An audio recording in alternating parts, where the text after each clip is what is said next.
Salut à tous. Donc, j'espère que vous passez un bon dimanche de Pâques et que la semaine a été riche en lecture.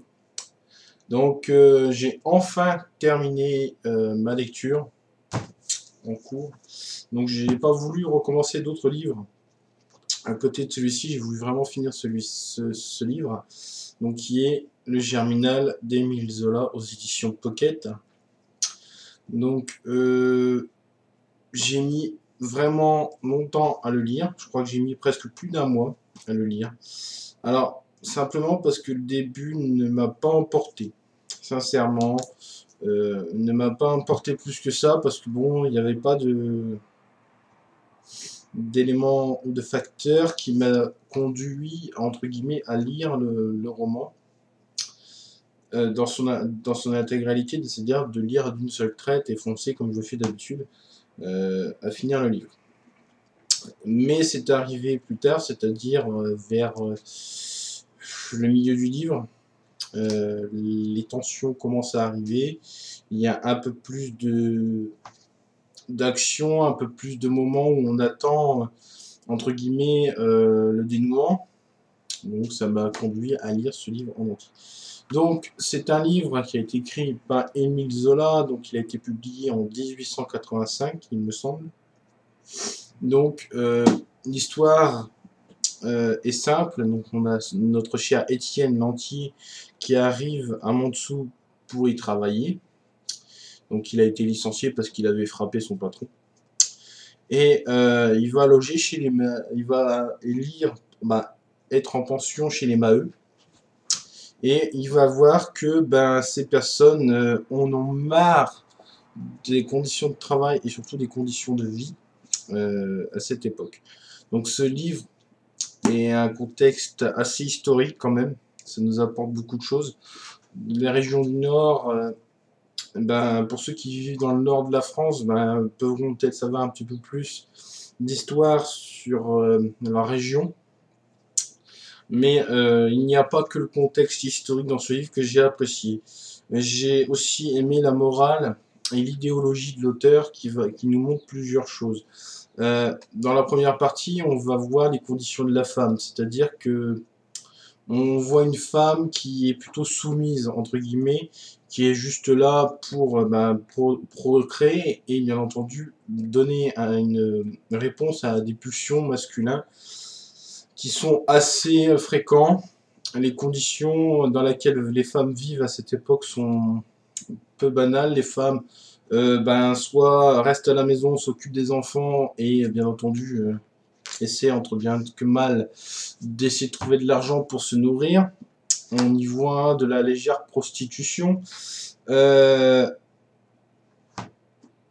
Dans cette première partie, on y voit quand même des mineurs, des familles de mineurs qui ne sont pas très cultivés, qui ne réfléchissent pas. Et dès qu'Étienne va arriver et va, entre guillemets, parler et va conduire à monter une grève, on voit qu'au fur et à mesure, ces mineurs commencent à réfléchir et se dire ouais, écoutez, ça fait des siècles, ça fait des générations qu'on est traité comme ça, il faut que ça change. Donc la grève se lance pacifiquement au début, donc ils restent chez eux, ne descendent pas dans les fosses. Mais au fur et à mesure, comme ils n'avaient pas d'argent, ils ne pouvaient pas vivre, ils ne pouvaient pas manger. Et ça va conduire à une famine et qui va amener à des tensions énormes, qui va conduire à quasiment des scènes meurtrières. On va avoir des gens qui vont devenir fous, qui vont tuer des personnes.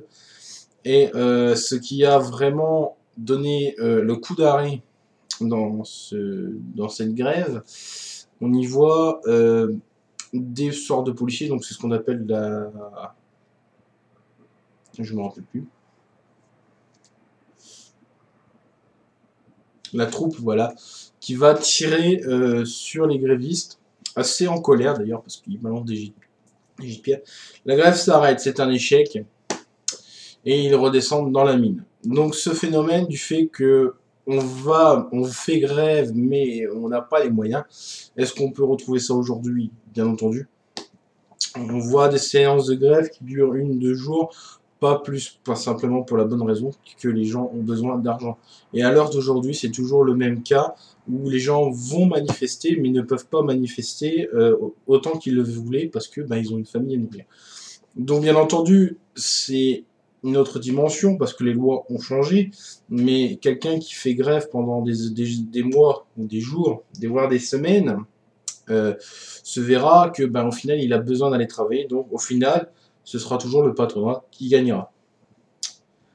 Mais dans le livre, l'auteur, je ne sais pas si c'est volontaire, met la réalité en face que ce n'est pas forcément le patron de la mine qui est en tort. Parce qu'on le pousse à avoir des rendements, etc. Aujourd'hui encore, c'est le cas. On voit des entreprises couler parce qu'ils ne sont pas assez productives. Donc voilà, donc la seule réponse qu'a à l'heure d'aujourd'hui la société, c'est de délocaliser à l'étranger pour payer beaucoup moins cher. Et je vais rebondir là-dessus, aller à l'étranger. Pourquoi? Eh bien parce que à l'étranger, les conditions de vie ne sont pas les mêmes, donc on est beaucoup moins payé, et beaucoup moins payé qui dit un peu exploité. Donc bien entendu, ici ils sont exploités depuis des générations, et comme ils sont depuis leur jeune âge à, comment dans la mine, ils n'ont pas d'éducation. Donc quelqu'un qui n'a pas d'éducation, qui n'a pas été à l'école, ne peut pas, entre guillemets, sans avoir une lumière comme ça, dire ça va pas, je suis pas d'accord. Et ce roman décrit où justement les mineurs prennent connaissance du fait que ils sont exploités. Bien entendu, c'est arrivé à un cas extrême, bien entendu. Et bien entendu, aujourd'hui, on pourrait encore dire que c'est encore le cas. On va travailler à l'étranger. Les enfants chinois ou hindous, ou ce que vous voulez, qui fabriquent des t-shirts qui sont payés je ne sais pas combien à l'heure, etc. Vous allez dans les pays étrangers, c'est exactement la même chose. De grosses entreprises, entre guillemets, vont chercher une manœuvre moins chère, qui ne vont pas poser problème. Pourquoi? Ils sont pas payés cher, mais ils gueulent pas parce qu'ils ont le mérite de gagner de l'argent. Bon, encore une fois, c'est un cercle vicieux. Ça va, dans quelques années, je pense, tourner. Donc, comme je l'ai dit, ce roman a déjà un contexte historique déjà, mais idéologie, les trois choses que je viens de vous citer, ce sont des choses qui, encore aujourd'hui, peuvent être appliquées. Enfin, pour mon sens, hein, après, moi, j'interprète en fonction de mon ressenti. Maintenant, certains vont peut-être penser autrement, d'autres vont penser autre chose, d'autres vont peut-être penser autre chose, mais en ajoutant des choses. Donc tant mieux, hein. Moi je suis là juste pour vous faire partager mon impression sur ce livre. Et comme j'ai dit, si c'est pour lire un livre et juste comprendre l'histoire, ça sert à rien. Parce que là, je vous ai résumé l'histoire, c'est bien, mais j'essaie de rentrer un peu plus dans les détails. Mais ce qui est bien dans ce livre aussi dans le domaine historique, c'est que le Germinal, on se demande déjà, moi, à la fin du livre, je me suis demandé pourquoi le titre Germinal. J'ai cherché dans le livre, ou du moins dans l'histoire, pourquoi. Et je me suis arrivé à un point où je me dis, c'est pas du tout quelqu'un, c'est pas le Germinal. Voilà, donc j'ai eu la malice, ou plutôt la curiosité d'aller regarder dans les pages d'après qui expliquent un peu l'œuvre. Et bien entendu, ça vient d'une émeute à Paris qui est du 1er avril 1795, qui était le Germinal 2 du calendrier révolutionnaire. Donc là, on comprend un peu mieux le Germinal et on comprend mieux le titre qui est tout à fait fidèle au livre, qui est tout à fait fidèle à l'histoire. Donc moi, je pense que ce livre mérite d'être lu. Donc pas par tout le monde quand même. Il y a un âge quand même pour le lire. Je pense que pour ceux qui sont lycéens, donc après 16 ans, on peut largement lire du Émile Zola, parce que plus jeune, ça va être très dur. Moi-même, j'ai eu du mal, hein. Sérieusement, bon, vous allez dire, je suis pas en fac littéraire ou ce que vous voulez, mais j'ai vraiment eu du mal. Mais je trouve que l'idéologie que l'auteur veut nous montrer est vraiment fabuleuse, parce que il va nous montrer des choses qui sont encore d'actualité parce que on fait toujours grève parce qu'on a besoin d'argent. On critique toujours le patronat parce qu'il nous exploite. Et il y a un monde qui est encore aujourd'hui le cas, et l'auteur nous montre bien, les riches deviennent de plus en plus riches, les pauvres deviennent de plus en plus pauvres. Et dans ce livre, on le ressent parce qu'on voit le regard des pauvres qui regardent les riches en disant ouais, vous êtes en train de bouffer comme comment je sais plus l'expression qu'il donne, mais limite ils sont en train de bouffer à écœurement devant les pauvres alors que eux ont à peine du pain. Ils en sont parfois arrivés à aller se prostituer, les filles, les femmes allaient se prostituer pour avoir une bouchée de pain. Voilà, c'est bon, on en arrive là quand même, donc on voit encore que aujourd'hui encore, les riches deviennent de plus en plus riches, les pauvres deviennent de plus en plus pauvres. Donc tout ce que j'ai dit, ça peut être contredit, hein. Il y en a certains qui vont dire ouais, non, moi je pense pas comme ça, je pense pas comme ça. Mais encore une fois, si je fais cette chronique, c'est pour vous donner mon ressenti, et mon ressenti peut être à côté de la plaque, je pense pas pour certains points, mais voilà. Donc après, si vous avez d'autres, si vous l'avez lu et vous avez d'autres choses que vous avez vues et que moi ça m'a échappé, n'hésitez pas, hein, il n'y a pas de souci. Mais ce livre mérite d'être lu. Simplement, et encore une fois, pour ceux, même ceux qui n'aiment pas la littérature, ceux qui n'aiment pas se poser des questions, juste le contexte historique.